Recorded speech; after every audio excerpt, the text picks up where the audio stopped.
While the machine screamed at St. Jude's Hospital, the crowd cheered at the Ritz-Carlton.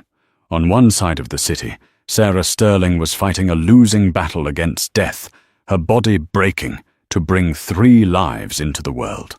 On the other, her husband, CEO Richard Sterling, was getting down on one knee.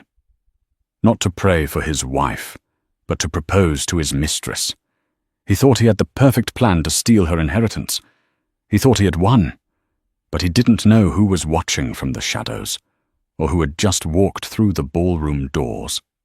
The rain battered against the reinforced glass of the master suite at St. Jude's Medical Center in downtown Manhattan, creating a rhythm that matched the frantic, uneven beating of Sarah Sterling's heart. It was 8:15 p.m. on a Tuesday. The room was sterile, smelling of iodine and impending grief. Sarah gripped the cold steel railing of the hospital bed until her knuckles turned the color of bone. She was 32 years old, the heiress to the Kensington fortune, and she had never felt so singular, so isolated in her entire life. "Breathe, Sarah. Just breathe," Nurse Roberts whispered, adjusting the fetal monitors strapped across Sarah's swollen, bruised abdomen. "Dr. Caldwell is on his way back. We need to keep your blood pressure down." "Where is he?" Sarah gasped, the pain tearing through her lower back like a serrated knife. It wasn't a contraction. It was something sharper, something wrong. Did you call Richard? Did he answer?" Nurse Roberts looked away, her eyes darting to the silent iPhone on the bedside table. "We left 3 voicemails, honey, and sent texts to his assistant. I'm sure he's just stuck in traffic. The storm is bad." Sarah let out a dry, bitter laugh that turned into a sob. She knew exactly where Richard was. He wasn't in traffic.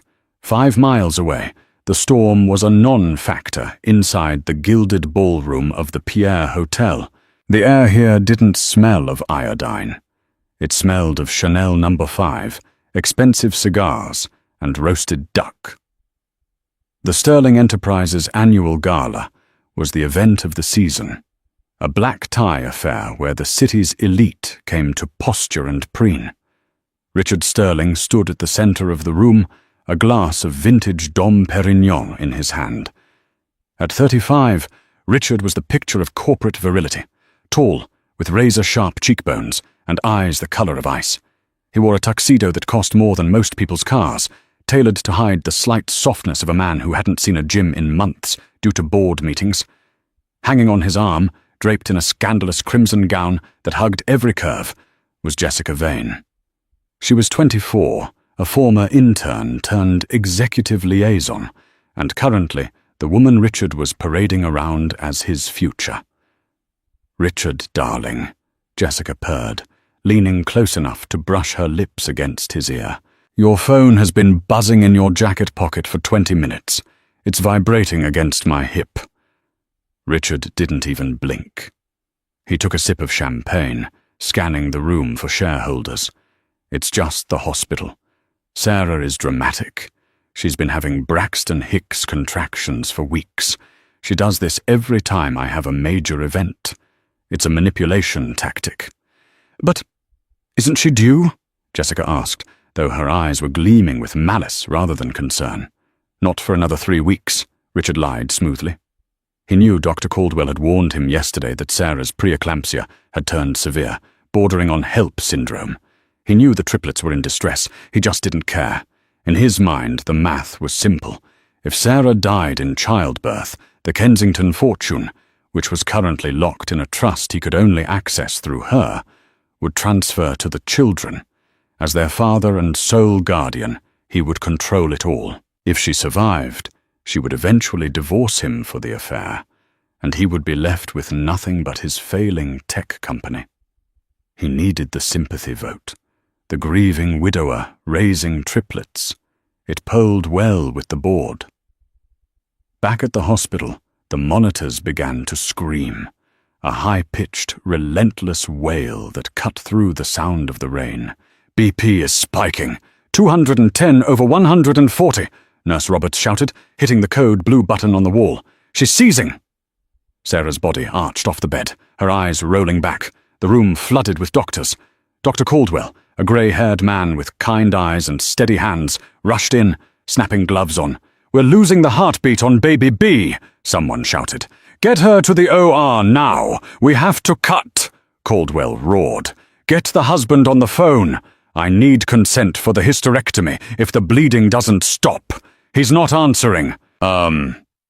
Nurse Roberts cried, tears of frustration in her eyes as she sprinted alongside the gurney rolling down the hallway. Sarah, in a moment of terrifying clarity amidst the seizure, reached out a trembling hand and grabbed Dr. Caldwell's scrubs. Her voice was barely a whisper, choked with blood. "Save the babies," she wheezed. "Don't call him. Call the judge." Then darkness took her. The orchestra at the Pierre Hotel swelled into a crescendo, playing a waltz that Richard had specifically requested. The lights in the ballroom dimmed, casting a golden spotlight on the center of the dance floor. Richard Sterling checked his watch. 8:45 p.m. According to his calculations, Sarah should be in the thick of it right now. If things went according to the grim prognosis the doctors had hinted at, he would be a single man by morning. But he needed to secure his position now. He tapped his champagne glass with a silver spoon. The sharp ting-ting-ting silenced the room of 300 billionaires, politicians, and socialites. "Ladies and gentlemen, friends, esteemed board members," Richard began, his voice practiced and smooth, oozing charisma. He stepped away from Jessica for a moment, playing the role of the humble leader. Tonight celebrates another year of prosperity for Sterling Enterprises, but success is meaningless without someone to share it with. A murmur went through the crowd. Everyone knew Sarah was at home, or rather, in the hospital, pregnant. The audacity of his speech was palpable. "As many of you know," Richard continued, his face adopting a mask of somber regret, "my marriage to Sarah has been complicated. Her mental health has declined significantly. It is a tragedy when two people grow apart, when one refuses the help they need." He paused for effect. He was painting the narrative. Crazy wife, long-suffering husband. But Richard smiled, turning back to Jessica, who feigned surprise. "Light can be found in the darkest places. Jessica has been my rock, my partner, my sanity." He reached into his jacket pocket. He felt the vibration of his phone, a frantic string of texts from the hospital. "Emergency C-section initiated. Placental abruption. Come now." He silenced the phone with a single click and pulled out a velvet box instead. He dropped to one knee. The crowd gasped. Flashbulbs erupted like lightning. "Jessica Vane," Richard said, loud enough for the back of the room to hear. "I know the timing is unorthodox, but love waits for no one. Will you make me the happiest man alive and agree to be my wife the moment I am free?" Jessica brought her hands to her mouth, tears glistening in her eyes. Tears she had practiced in the mirror for an hour. "Yes, oh my God, yes, Richard." He slid the ring onto her finger, a 5-carat oval diamond. It was the Kensington family heirloom ring, Sarah's grandmother's ring. He had stolen it from Sarah's jewelry box that morning. The crowd erupted in polite, confused applause. Some people looked uncomfortable, whispering behind their hands, but most clapped. Power respects power, and Richard looked powerful. "Stop the music!" The voice didn't come from the stage. It came from the double mahogany doors at the entrance of the ballroom. It was a voice that sounded like gravel grinding against steel. The applause died instantly. Standing in the doorway was a man in a soaking wet trench coat. He was leaning on a cane, but he didn't look frail. He looked like an Old Testament storm god. He was flanked by 2 NYPD officers and a woman in a sharp grey suit holding a briefcase. It was Judge Thomas Blackwood, the Chief Justice of the State Supreme Court. And, more importantly, Sarah's estranged godfather. Richard stood up slowly, a flicker of annoyance crossing his face. He hadn't seen the old man in years. Sarah and Thomas had a falling out over her marriage to Richard. Thomas had hated Richard on sight. Judge Blackwood? Richard said, forcing a smile. "What a surprise." "We were just celebrating." "Celebrating." Judge Blackwood's voice boomed, echoing off the vaulted ceiling. He began to walk towards the stage, the cane thumping rhythmically on the marble floor. "My goddaughter is currently open on an operating table, bleeding out, and you are here giving away her grandmother's jewellery to a filing clerk." A collective gasp sucked the air out of the room. Jessica froze, looking down at the ring on her finger. Richard's face hardened. "Now, Thomas, let's not make a scene. Sarah is in good hands. This is a private event." "This is a crime scene, you son of a bitch," Blackwood snarled, stopping 10 feet from the stage. The police officers stepped forward, hands resting near their belts. "I don't know what you think you're doing," Richard hissed, dropping the facade. "I am the CEO of this company. Security." "Your security has been relieved," the woman in the grey suit spoke up. She stepped forward, adjusting her glasses. "I am Harriet Sloane, lead counsel for the Kensington Trust." Richard laughed nervously. "I know who you are. You work for Sarah, and by extension, me." "Incorrect," Harriet said cold. "I work for the Trust, and 10 minutes ago, a clause was triggered." "What clause?" Richard demanded. Harriet opened the briefcase right there on the dance floor. "The incompetence and malice clause. Specifically, a provision written by Sarah's late father. It states that should her spouse be found absent during a life-threatening medical event involving heirs, while engaging in acts of infidelity or public betrayal, the power of attorney bypasses the spouse immediately." Richard paled. That's archaic. You can't prove infidelity." Judge Blackwood pointed his cane at the massive screen behind Richard, usually used for shareholder presentations. "Officer, play the feed." One of the cops plugged a tablet into the AV system. Suddenly the screen flickered to life. It wasn't a video of the affair. It was a live stream from the hospital. It showed the operating room viewing gallery. Through the glass, doctors were frantically working on a body draped in blue sheets. The heart monitor's erratic beeping was amplified over the ballroom speakers. "That is your wife," Blackwood shouted, his voice cracking with rage. "And while you were kneeling there, putting a ring on your whore, Sarah flatlined twice." Jessica tried to pull the ring off, panic setting in as she realized every camera in the room was now pointed at her. "Richard, I didn't know. You said she was fine." "Shut up," Richard snapped at her. He turned to Blackwood. "This is a violation of privacy. Turn that off." "No," Blackwood said. "The world needs to see who you are." "But that's not why I'm here, Richard. I'm not here just to shame you. I'm here to tell you that you've made a fatal calculation." "About what?" "About the triplets," Blackwood said, his eyes dark. "You thought if Sarah died, you'd get the money. But you forgot to read the codicil on page 400 of the prenuptial agreement." Richard's blood ran cold. He hadn't read page 400. "The triplets," Blackwood continued, stepping closer, "don't belong to you legally if Sarah dies tonight. Because 10 minutes ago, before she went under anesthesia, Sarah signed a document. She didn't call you, Richard.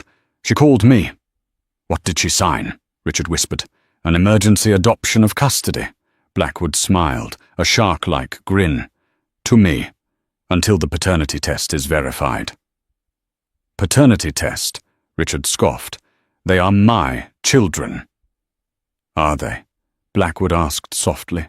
"Because Sarah seems to think that with your low sperm count, a medical fact you hid from the board, and the IVF treatments you claimed you paid for, well, let's just say, Sarah kept receipts.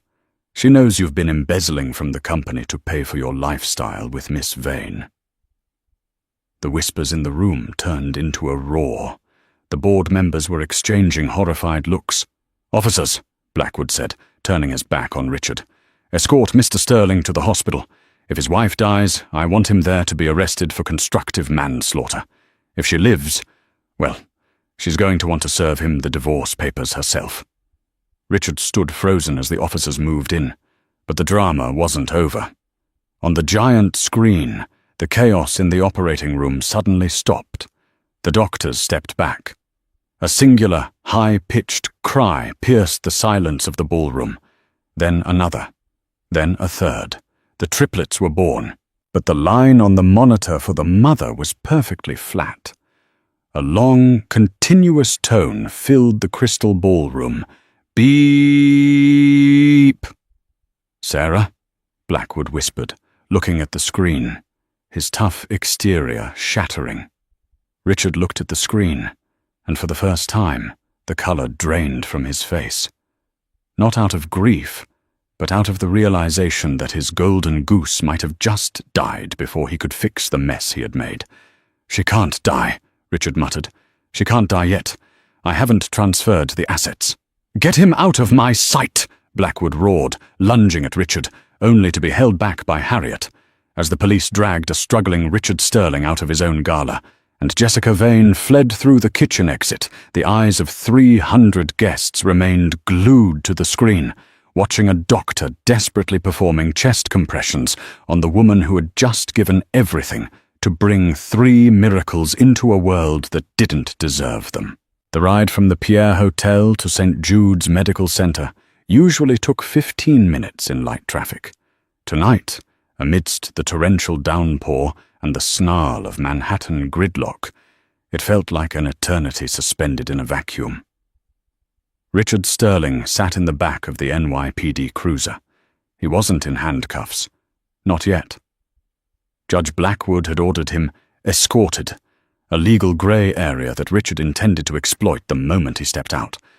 The partition between him and the 2 officers was closed, the glass smeared with condensation. He watched the city blur past, red taillights bleeding into the wet asphalt, the neon signs of Broadway reflecting in the puddles. Most men would be panicking. Most men would be consumed by guilt, picturing their wife's lifeless body or the tiny, gasping forms of their newborn children. Richard Sterling was not most men. He was checking his stock portfolio on his secondary phone, which he had slipped out of his sock before the officers patted him down. Sterling Enterprises, STE, minus 4% after hours. "Damn it," he whispered, his thumb hovering over the screen. The gala disaster was already leaking. Someone had live-streamed Blackwood's interruption. He closed his eyes, not to pray, but to strategize. The narrative had shifted. He could no longer play the grieving widower who lost his wife to natural causes. That script was burned. Now, he had to pivot. He had to be the victim of a misunderstanding. Scenario A, Sarah dies. He sues Blackwood for defamation, claiming the Mistress was a hired actress for a publicity stunt that went wrong, or that he was under extreme duress. He would claim he didn't know the severity of Sarah's condition because the hospital didn't reach him. He would blame the storm. He would blame the cellular network. Scenario B, Sarah lives. This was the dangerous one. If Sarah woke up, she could testify. She could confirm the emotional abuse, the isolation, the threats. "She has to die," he murmured to the empty seat beside him. It wasn't a wish, it was a business projection, a necessary liquidation of a liability. He looked out the window as the cruiser turned onto 68th Street. The entrance to St. Jude's was a chaotic sea of umbrellas and flashing lights. The press had beaten them there. The vultures smelled blood. Richard straightened his bow tie. He ruffled his hair slightly to look disheveled, distraught. He pinched the bridge of his nose until his eyes watered. Showtime. Underscore, underscore, underscore, underscore, underscore, underscore, underscore, underscore, underscore, underscore, underscore, underscore, underscore, underscore, underscore, underscore. Inside the hospital, on the 4th floor ICU, the atmosphere was the polar opposite of the chaotic street below. It was a terrifying, suffocating silence, broken only by the rhythmic, mechanical hiss of a ventilator. Hiss, click, whir, silence. Judge Thomas Blackwood stood outside the glass wall of room 404, his hand resting heavily on the pane. He looked older than his 65 years. The rage that had fueled him at the gala had evaporated, leaving behind a hollow, aching grief. Inside the room, Sarah looked small. Too small. She was hooked up to more machines than he could count. Tubes ran down her throat, IV lines snaked into both arms, and a central line was tapped into her neck. Her skin was the color of alabaster, translucent and waxy. "She fought hard, Thomas," a soft voice said beside him. It was Dr. Caldwell. The surgeon looked exhausted. His scrubs were stained with dark, dried blood. Sarah's blood. He had scrubbed out, but hadn't changed yet. Is she in there?" Blackwood asked, his voice trembling. Caldwell sighed, leaning against the wall. "We got her back. She was flatline for nearly 4 minutes. We had to shock her 3 times. The blood loss was catastrophic. DIC, disseminated intravascular coagulation. Her blood essentially stopped clotting. We had to perform an emergency hysterectomy to save her life." Blackwood closed his eyes. She wanted a big family. She always talked about having 5 kids. "She has 3 beautiful children tonight because of her sacrifice," Caldwell said firmly. "But Thomas, you need to understand the reality. The hypoxia, the lack of oxygen during the arrest. We don't know how much damage was done to her brain. We've induced a coma to let the swelling go down. The next 48 hours are critical. If she wakes up, we don't know who will wake up." "And the babies?" "In the NICU. 3 boys. Premature, 31 weeks. But fighters. Baby A and Baby B are stable on CPAP. Baby C, the little one, is intubated." He took the brunt of the distress. Blackwood turned to face the doctor, his eyes stealing over. "Richard is downstairs. I saw the lights." Caldwell's jaw tightened. "I have security protocols in place. He is not allowed in this room. Not while I'm chief of surgery." "He's the husband," Blackwood warned. "Legally, he still holds all the cards until I can get a judge to sign that emergency custody order in the morning. He can fire you. He can transfer her." "Let him try," Caldwell spat. "I took an oath to do no harm. Letting that man near her is doing harm." At that moment, the elevator doors at the end of the hall dinged open. The silence shattered. "Where is my wife? Get out of my way. I demand to see my wife." It was Richard. He wasn't entering like a criminal. He was entering like a king whose castle had been invaded. He was flanked by 2 nervous-looking hospital security guards who didn't know whether to stop him or salute him. He was shouting for the benefit of the witnesses, for the nurses at the station, for the cameras he assumed were nearby. He rushed down the hall, his face a mask of manufactured panic. When he saw Blackwood, he didn't stop. He charged. "You!" Richard screamed, pointing a finger at the judge. "You kidnapped my moment. You embarrassed my family. Where is she?" Blackwood didn't flinch. He simply planted his cane on the linoleum and stood his ground. "You don't give a damn where she is, Richard. You only care that she's not in the morgue yet." Richard stopped inches from Blackwood's face. He lowered his voice so only the judge and Dr. Caldwell could hear. The grieving husband mask slipped for a split second, revealing the predator underneath. "If she dies," Richard hissed, "I sue you for emotional distress and slander. If she lives, I convince the world her hormones made her crazy, and you're a senile old man manipulating a sick woman. Either way, Thomas, you lose. Now move." Richard shoved past Blackwood and slammed his hand against the glass of room 404. He looked in. He saw Sarah. He saw the tubes. He saw the ventilator pumping her chest up and down. For a moment, Richard Sterling stared at the woman he had vowed to love and cherish. He looked at the face he had kissed on their wedding day, the face he had ignored for months while he slept with her assistant. Dr. Caldwell watched him closely, looking for a tear, a tremor, a sign of humanity. There was none. Richard turned back to them, his face composing itself into a tragic grimace. "My poor Sarah," he said, loud enough for the nurses to hear. "Doctor, I want a full transfer. I'm moving her to Mount Sinai. I don't trust this facility after tonight." "You can't move her," Caldwell said, his voice deadly calm. "She is unstable. Moving her now would kill her." "Then I'll bring my own team in," Richard countered, "and you're fired." The standoff in the hallway of the ICU lasted only seconds, but the tension was thick enough to choke on. Richard's declaration, "You're fired," hung in the air like a guillotine blade. Dr. Caldwell didn't blink. He adjusted his glasses. "You can't fire me, Mr. Sterling. I am the chief of surgery, employed by the hospital board, not by you personally. And regarding your wife's care, until she is conscious, the attending physician's decision on transport is final. She stays." Richard's nostrils flared. He hated being told no. He opened his mouth to unleash a barrage of legal threats, but a sharp clicking sound interrupted him. Click-clack, click-clack, heels on tile, fast, precise, authoritative. Harriet Sloane rounded the corner from the waiting area, the lawyer from the gala. She had changed out of her evening wear into a sharp navy power suit that she seemingly kept on standby for disasters. She held a thick manila folder. "Mr. Sterling," Harriet said, her voice cutting through the noise, "before you attempt to restructure the hospital staff, we need to discuss your current financial standing." Richard scoffed, turning on his heel. "Not now, Harriet. Can't you see I'm grieving?"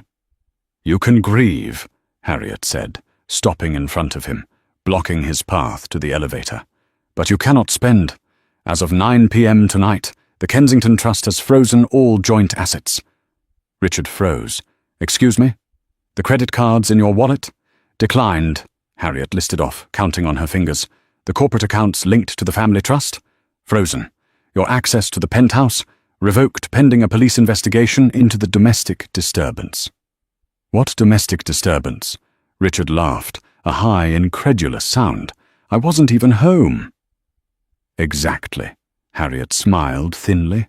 "Abandonment during a medical crisis is classified as a form of domestic neglect under the terms of your prenuptial agreement. It's a breach of contract, Richard. You are effectively homeless and penniless until a judge reviews the case." Richard stared at her. The walls were closing in. He had planned for a divorce battle.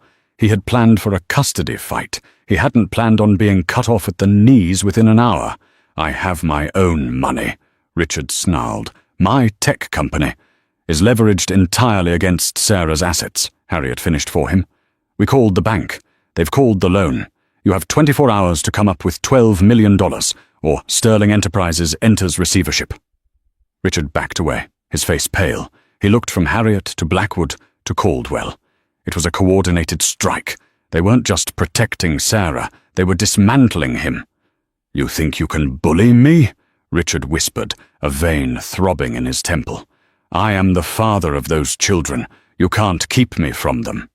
"Actually," Blackwood said, stepping forward, "we can. Security!" The two guards who had escorted Richard in stepped closer, looking less nervous now that the power dynamic had shifted.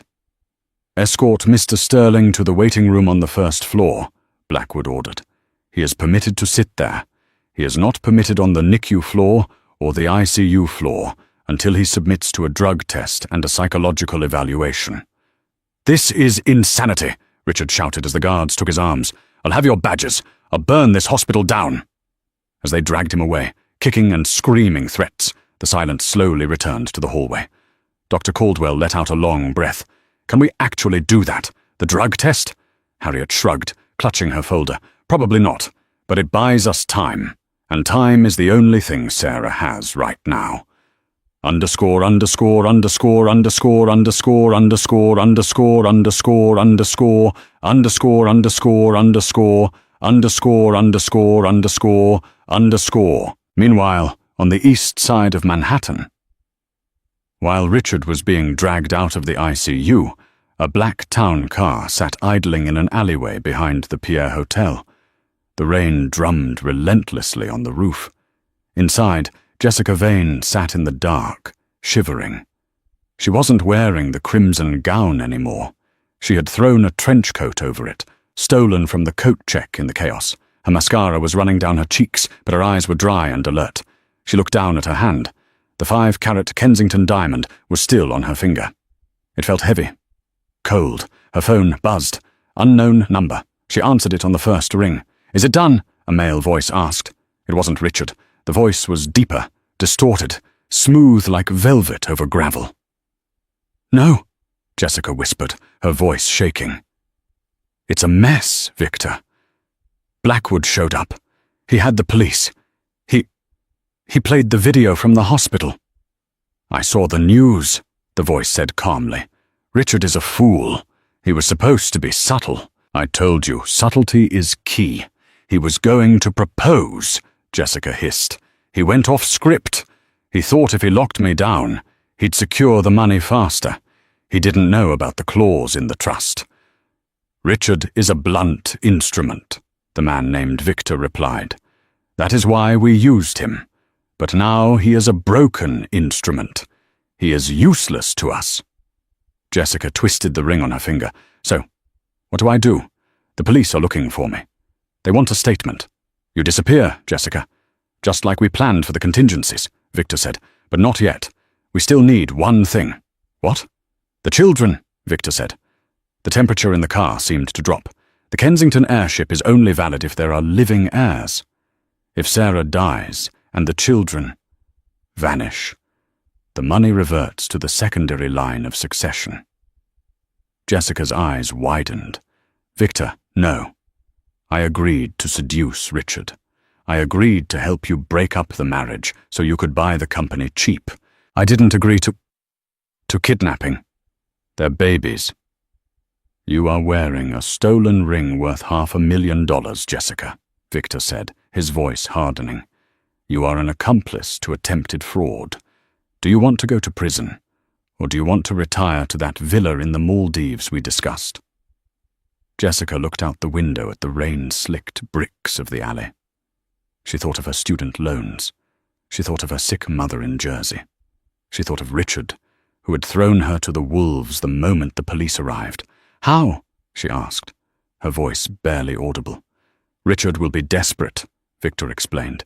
"He will try to get to the NICU to prove he's a good father for the press. He will create a diversion. When he does, you will be there. Not as Jessica Vane, the mistress, but as the agency nurse you used to be before you met him." Jessica looked at her reflection in the darkened window. She saw a monster. "I still have my badge," she whispered. "Good," Victor said. "Go to the hospital. Wait for my signal. Tonight, the Sterling legacy ends." The line clicked dead. Jessica lowered the phone. She looked at the diamond ring one last time, then twisted it off her finger and dropped it into her pocket. She reached into her purse and pulled out an old ID badge from St. Jude's Medical Center, a relic from 3 years ago, before she decided chasing billionaires was easier than changing bedpans. She wiped the mascara from her cheeks. She tied her hair back in a severe bun. She opened the car door and stepped out into the rain. She wasn't running away. She was going to the hospital. Underscore, underscore, underscore, underscore, underscore, underscore, underscore, underscore, underscore, underscore, underscore, underscore, underscore, underscore, underscore, underscore. Back at St. Jude's, 3 a.m. Richard sat in the plastic chair of the first-floor waiting room. He had been there for 4 hours. His tuxedo was rumpled, his tie undone. He had ignored the coffee offered by a sympathetic nurse. He was watching the news on the muted TV mounted on the wall. The headline ran in a ticker tape at the bottom. "Billionaire CEO scandal, wife in coma, mistress flees." He was ruined. Harriet was right. Without the Kensington money, the loans would default by Monday. He would be destitute. Prison was a real possibility. He needed a way out. He needed leverage. He looked up at the ceiling towards the 4th floor. The babies. If he had the babies, physically had them, Blackwood couldn't touch him. No judge would order police to storm a room where a father was holding his newborns. It would be a standoff, a negotiation. He stood up, his legs stiff. The 2 guards were busy chatting near the vending machine, distracted by a shift change. Richard saw his opening. He didn't go to the elevators. He went to the fire stairs. He began to climb, taking the steps 2 at a time. Sweat poured down his face. His heart hammered against his ribs. Floor 2. Floor 3. He reached the floor landing. The NICU. He cracked the door open. The hallway was dimmer here. Quiet. The nurse's station was at the far end. He stepped into the hallway, smoothing his tuxedo jacket. He needed to look like he belonged. He crept past a janitor's closet. As he passed, a hand shot out from the darkness and grabbed his arm. Richard yelped, spinning around, ready to fight. But it wasn't a guard. It was a woman in scrubs, wearing a surgical mask and a hairnet. She pulled him into the closet and slammed the door. "You idiot!" she hissed, pulling down the mask. Richard's eyes widened. Jessica? She looked different. Cold. Hard. "Keep your voice down." You came back," Richard stammered, a twisted sort of relief washing over him. "I knew you wouldn't leave me. We can fix this, Jess. We just need to grab the kids and—" "Shut up, Richard," Jessica interrupted. "I'm not here for you. I'm here to save your life." "What?" "Blackwood is going to have you arrested for attempted murder in the morning," she lied effortlessly. "Harriet found the emails. The ones where you asked about the pills that induce preeclampsia." Richard froze. I never sent those. I just drafted them. They found the drafts, Richard. It's over." Richard slid down the wall, burying his head in his hands. I'm dead. Jessica knelt beside him, her hand on his shoulder. "Not if you listen to me. I have a plan, but you have to do exactly what I say. We need to get into the NICU, not to take the babies, but to swap the tags." "Swap the tags?" Richard looked up, confused. "Why?" "Because," Jessica whispered, her eyes gleaming in the dark, "Victor wants to make a trade." "Who is Victor?" "The man who is going to make you rich again," Jessica said. "Now get up. We have work to do." The hallway leading to the neonatal intensive care unit, NICU, was a different world from the chaotic shouting match of the waiting room downstairs. It was a world of hushed tones and blue-tinted darkness, where the air was filtered to a sterile chill, and the only sounds were the soft, rhythmic beep hiss of life support machines. Richard Sterling, once the master of boardrooms and galas, now crept through this sanctuary like a thief. He wore a stolen lab coat over his ruined tuxedo, the white fabric tight across his shoulders, smelling faintly of bleach and someone else's sweat. Beside him, Jessica Vane moved with the predatory grace of a cat. Her nurse's disguise was perfect, down to the ID badge clipped to her scrubs, a badge that should have been deactivated years ago, but still, miraculously, opened the magnetic doors. "Walk faster," Jessica whispered, her voice barely a breath. "If we stop, we look suspicious." "I can't believe I'm doing this," Richard muttered, wiping a bead of sweat from his forehead. His hands were trembling uncontrollably. "This is kidnapping, Jessica. This is a federal crime." "It's asset protection," Jessica corrected him, her eyes scanning the nurse's station ahead. "And keep your voice down. The night shift is skeleton crew, but they aren't deaf." They passed the central desk. A young nurse was typing furiously on a computer, her back to them. She didn't turn around. Richard held his breath until his lungs burned, expecting a shout, an alarm, a hand on his shoulder. Nothing happened. They slipped past into the deeper ward, where the most critical cases were kept. "Room 4, Jessica said, checking the text message on her phone. A message from the mysterious Victor. "The triplets are in room 4. They pushed through the heavy, swinging doors. Room 4 was bathed in the glow of monitors. 3 incubators stood in a row against the far wall, looking like futuristic glass pods. Inside each one lay a tiny, fragile human being, wired and tubed, their chests rising and falling in a frantic struggle for survival. Richard stopped dead. He had never really thought about the babies as people. To him, they were concepts. They were heirs. They were leverage against Sarah's trust fund. They were the reason his wife had gotten fat and boring. But seeing them now, the reality hit him with the force of a physical blow. They were incredibly small. Their skin was translucent, revealing the roadmap of blue veins beneath. Their hands were the size of his thumbnail. That's them?" Richard whispered, a strange lump forming in his throat. Baby A, Baby B, Baby C.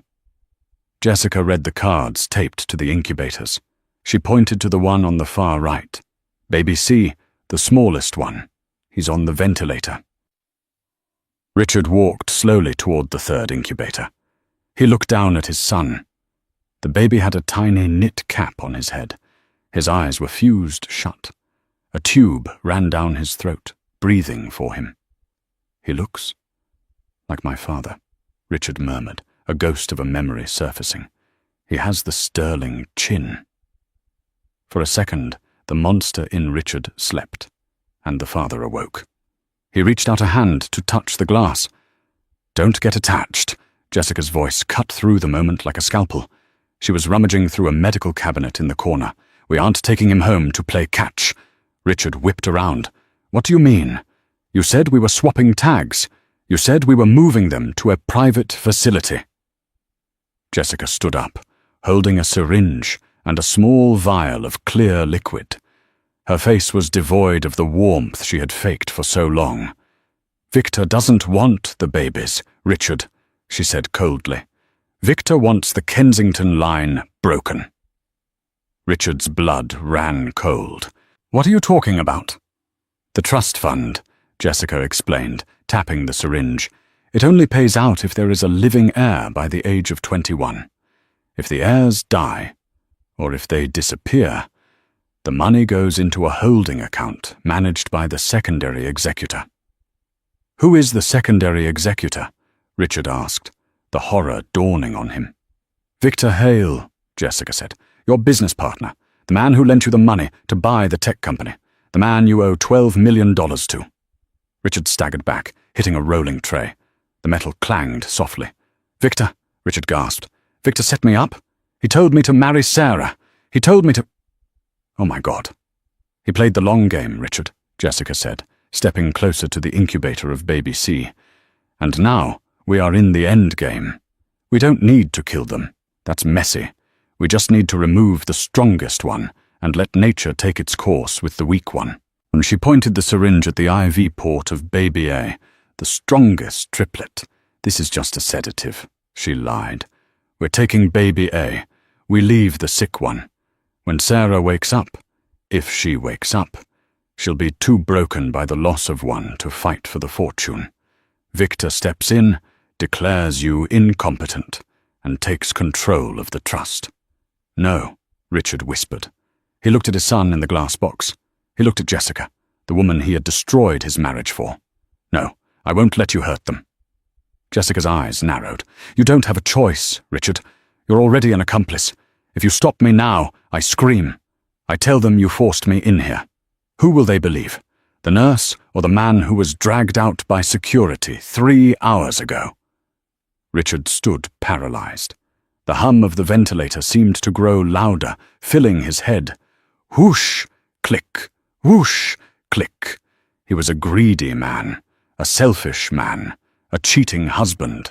But as he looked at the tiny hand of Baby A twitching in sleep, he realized there was a line even he hadn't crossed yet. But Jessica was already moving. She reached for the latch on the incubator. The latch on the incubator made a soft click as Jessica undid the safety lock. The sound was deafening in the quiet room. "Stop," Richard said, his voice cracking. He took a step forward, his hands raised. "Jessica, don't open that. The alarms will go off." "I disabled the local alarm," Jessica said, her eyes fixed on the baby. "Victor gave me the codes. Now, hand me the blanket from that warmer. We need to wrap him up." "I said stop!" Richard lunged. He grabbed Jessica's wrist just as her hand entered the sterile environment of the incubator. Jessica hissed, spinning around with surprising strength. She drove her elbow into Richard's ribs. He doubled over, gasping, but he didn't let go of her wrist. "You fool!" she snarled. Do you want to go to prison for life? This is our only way out." "I don't care about the money anymore," Richard wheezed, grappling with her. The struggle was clumsy, desperate. They banged against the incubator stand. Inside the glass, Baby A began to stir. His heart rate monitor on the screen above spiked. Beep, beep, beep, beep. Let go of me! Jessica raised the syringe like a weapon. I'll stick you with this, Richard. It's enough ketamine to knock out a horse. Do it, Richard shouted, finding a sudden, frantic courage. Do it! I'm not letting you take my son. He shoved her backward. Jessica stumbled, her heels slipping on the polished floor. She crashed into a cart of medical supplies, gauze, saline bags, and metal instruments scattered across the floor with a cacophony of noise. The syringe flew from her hand and skittered under the crib. Silence returned for a split second. Then the real alarms started. Not the local ones Jessica thought she had disabled. The master alarms. Red lights began to flash in the hallway. A siren wailed, low and urgent. Code Pink, a voice announced over the intercom system. Code Pink, NICU.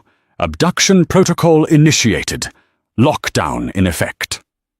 Jessica's face went white. You idiot, she whispered. You triggered the pressure sensors on the floor. They know we're here. She scrambled to her feet, looking for an exit, but the doors to the hallway magnetically locked with a heavy thud. They were trapped. Richard slumped against the wall, sliding down to the floor. He was gasping for air, clutching his ribs. He looked at the incubators. The babies were crying now, tiny, thin wails that tore at his heart. It's over, Richard said, a strange calmness washing over him. It's over, Jess. No! Jessica screamed. She ran to the window, looking for a fire escape. There was none. We were on the 4th floor. Suddenly the magnetic locks on the main doors disengaged with a hiss. The doors swung open, but it wasn't the police who walked in first. It was Dr. Caldwell, and behind him, Judge Thomas Blackwood. Blackwood looked like a thunderstorm contained in a suit. He walked into the room, his cane tapping ominously on the tile. He didn't look at Richard. He didn't look at Jessica. He walked straight to the incubators. He checked the monitors. He checked the locks. He placed a hand gently on the glass of Baby A's pod, soothing the infant with a soft murmur. Only then did he turn to face them. I knew you were a scoundrel, Richard, Blackwood said, his voice low and trembling with rage. I knew you were a cheat, but I actually prayed, that I was wrong about you being a monster. Richard looked up from the floor, tears streaming down his face. I stopped her, he choked out. Thomas, I swear, I stopped her. She was going to take him. She works for Victor Hale. Jessica froze near the window. He's lying. He forced me in here. He threatened to kill me. Enough, Doctor, Caldwell said sharply. He stepped forward, flanked by 2 armed security guards. We have audio in this room, Miss Vane. We heard everything. Jessica's facade crumbled. She looked from the guards to the window, realizing there was no escape. Victor will kill you, she spat at Richard. He'll kill all of you. You don't know who you're messing with. Victor Hale is currently being detained by the FBI for securities fraud and conspiracy to commit murder, Blackwood said calmly. Harriet Sloane has been very busy tonight. It seems your phone, Miss Vane, was cloning all your texts to a cloud account linked to the company server, a server Sarah had access to. Richard looked up, stunned. Sarah? But she's in a coma.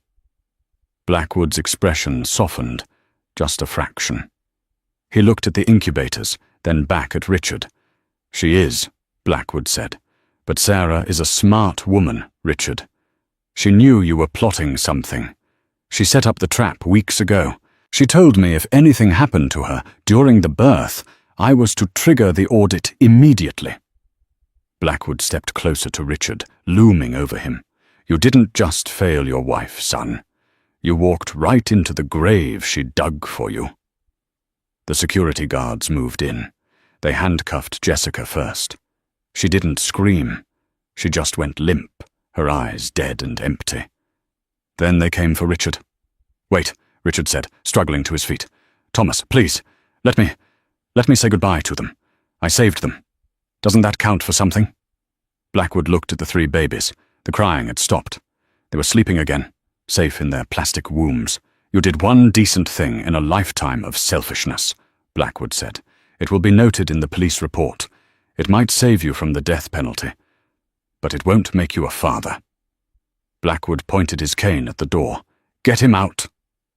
As the guards hauled Richard away, he twisted his neck to get one last look. He saw Dr. Caldwell checking the vitals of the smallest baby.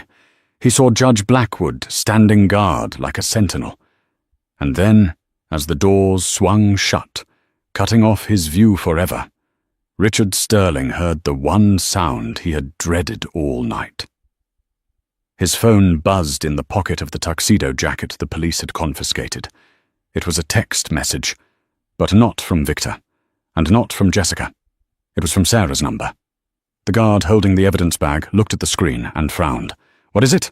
the other guard asked. "It's a text," the guard said, reading the preview. "From his wife. The one in the coma. Yeah. What does it say?" The guard read it aloud, his voice echoing in the empty corridor. "I'm awake." The storm that had battered New York City finally broke at dawn. Sunlight, sharp and blinding, pierced through the blinds of room 404, painting stripes of gold across Sarah Sterling's hospital bed. The machines were quieter now. The terrifying symphony of alarms had been replaced by the steady, rhythmic beat of a stable heart. Sarah opened her eyes. The world was blurry at first, a wash of white and grey.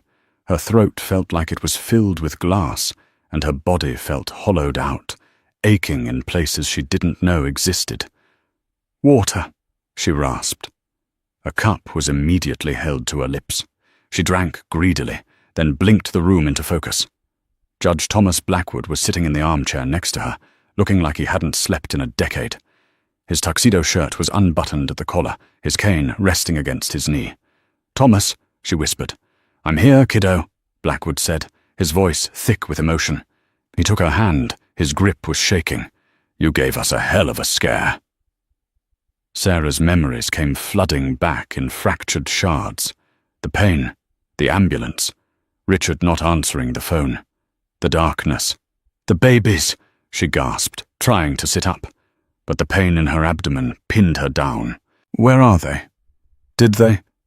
"They're fine," Blackwood smiled, tears finally spilling over his weathered cheeks. 3 boys, small but feisty, just like their mother. They're downstairs in the NICU, screaming their heads off for milk." Sarah let out a sob of relief, sinking back into the pillows. Then the shadow returned. "Richard?" Blackwood's face hardened, the warmth vanishing instantly. "Gone? Gone where?" "To a place where the only thing he'll be managing is a cafeteria tray," Blackwood said grimly. "We got him, Sarah. Attempted kidnapping, conspiracy to commit fraud, constructive manslaughter, and thanks to the files you hid on the encrypted drive, embezzlement." Sarah closed her eyes. She didn't feel triumph. She just felt exhausted. "And Jessica?" "She turned state's evidence 10 minutes after the handcuffs went on," Blackwood replied. "She gave up Victor Hale to save her own skin. She'll do 5 years. Richard will likely do 20. None." Sarah turned her head to look out the window at the city skyline. It looked the same as it always did. Tall, imposing, indifferent. But she was different. The woman who had been afraid to lose her husband, who had tolerated the coldness and the gaslighting just to keep her family together, had died on that operating table. The woman who woke up was a mother and a survivor. "He sent me a letter," Sarah said softly, referring to a memory from months ago, before the chaos. "He said I was nothing without him, that I was just a vessel for his legacy." "He was wrong," Blackwood said, standing up and brushing a stray hair from her forehead. "He was the vessel for his own destruction. You, Sarah, you are the legacy." 1 year later. The gardens of the Kensington estate were in full bloom. 3 toddlers, dressed in matching blue rompers, were clumsily navigating the grass, chasing a golden retriever that looked delighted by the chaos. Sarah sat on the patio, sipping iced tea. She looked healthy, vibrant, the colour back in her cheeks. She watched her sons, Thomas, William, and James, laughing as they tumbled over each other. Harriet Sloane sat across from her, reviewing a stack of documents. "The divorce is final as of this morning," Harriet said, snapping a folder shut. "Full custody to you. No visitation rights. Richard's assets have been liquidated to pay back the company, and the remainder has been placed in a trust for the boys." "Does he know?" Sarah asked, not looking up from her children. "He knows," Harriet nodded. "He tried to call from the prison payphone yesterday. I declined the charges." Sarah smiled, a genuine, peaceful smile. She watched little Thomas, baby C, the one who had fought the hardest, pull himself up on a garden bench and clap his hands. She realized she didn't hate Richard anymore. Hate required energy. Hate required a connection.